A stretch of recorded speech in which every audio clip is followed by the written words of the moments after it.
Because what happens is our idea about freedom doesn't match the reality that we are in this moment.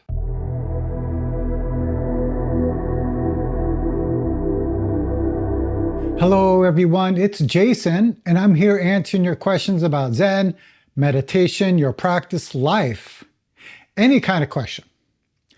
Today's question is about freedom. What is true freedom? Let me read this question for you. Hi Jason, I watched your video, 11 Years as a Zen Monk, and you spoke about freedom thinking and true freedom. Can you elaborate more on that? What is true freedom? Okay, so this person is referring to the video 11 Years as a Zen Monk. Now, if you haven't seen that, I'll put a link down below so you can have a little more context. But I believe in that video, I was talking about freedom means no choice. So if you're curious about that, go ahead and watch that video. But I think in this video, I'm going to approach it from a different angle. So first, when you think of freedom, what comes up for you? Early this morning, I wanted to see how freedom was defined.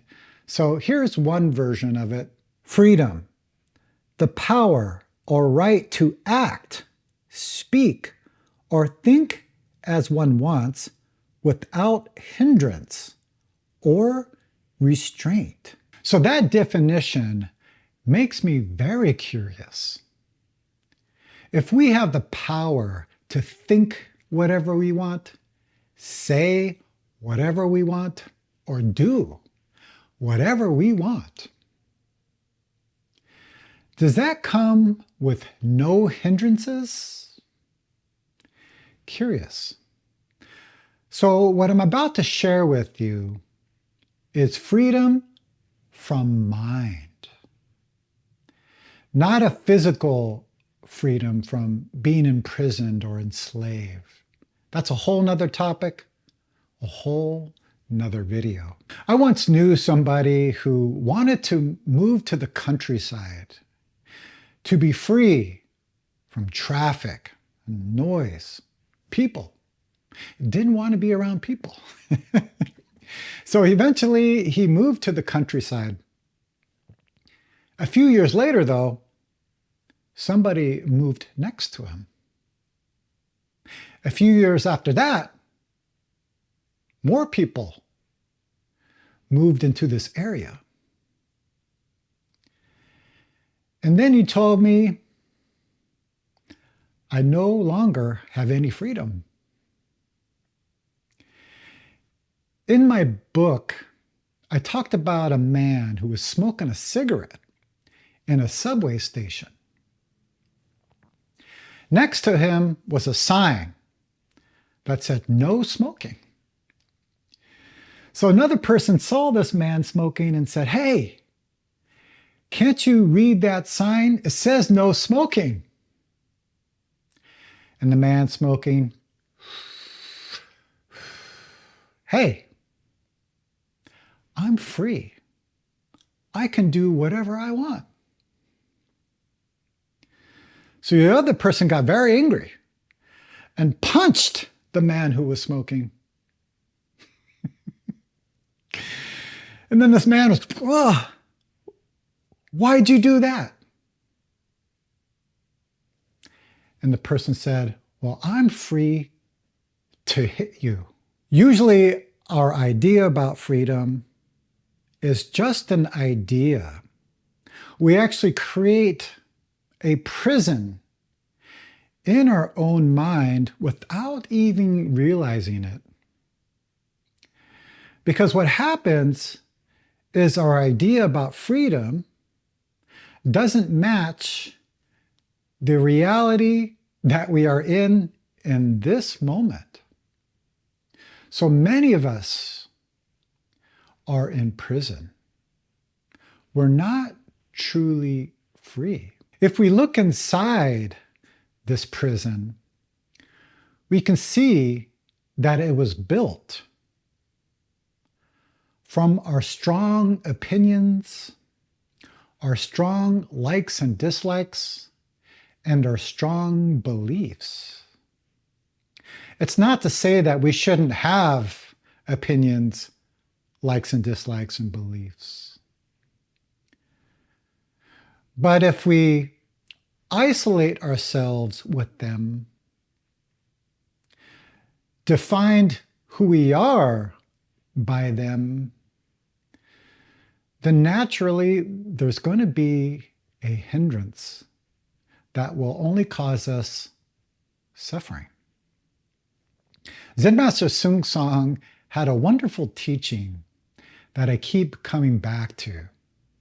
And he said, if you truly want to be free, then you would cut your hair, leave home, and go to the mountain. So obviously when I first read this, I thought, oh, you have to become a monastic to become free. Obviously that can't be true. Because wherever we go, there we are. We're still trapped by our strong opinions, our strong likes and dislikes, and our strong beliefs. But what he meant by that, there's always a metaphor or analogy in Zen teaching. So it's always important to find the true meaning behind the words. So when I was a monk, in the monastic ceremony, we shave our heads. So the metaphor is that our hair is ignorance. So when a monastic shaves their head, they're cutting through ignorance. A lot of our suffering, or probably all of our suffering, comes for ignorance. So the first step is to cut through this ignorance, or see through our ignorance. In order to do that, though, we have to leave home. But that's not our physical home. Again, this is the home, the prison that we built up, that separates ourselves from the rest of this world. We only want certain people to come in. We fight people over this home, argue, but not to realize that we're just imprisoning ourselves. So we must leave home, which means let go of our strong opinions, our strong likes and dislikes, and our strong beliefs. Now again, it doesn't mean we don't have them. It just means we're not holding them. So in order to leave this home, or to leave this prison, then we must go to the mountain. And that means to actually practice. What is practice? Yeah, maybe a form of practice could be meditation, Zen. Maybe you practice in a different religious tradition. There's many different kinds of practicing. But really, it's the action of not touching.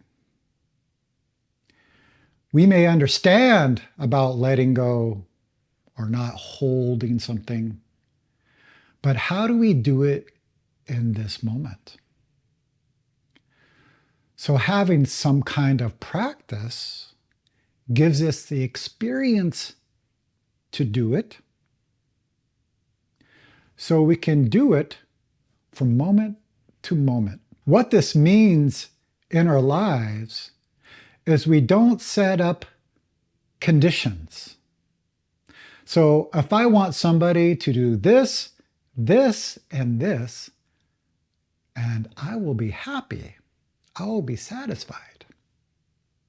I set myself up because when my conditions don't meet reality, then I suffer.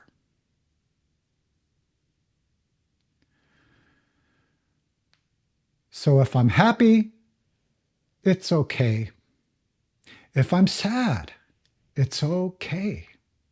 If I'm calm, it's okay. If I'm angry, it's okay. Sometimes my mind is clear. Sometimes my mind is not clear.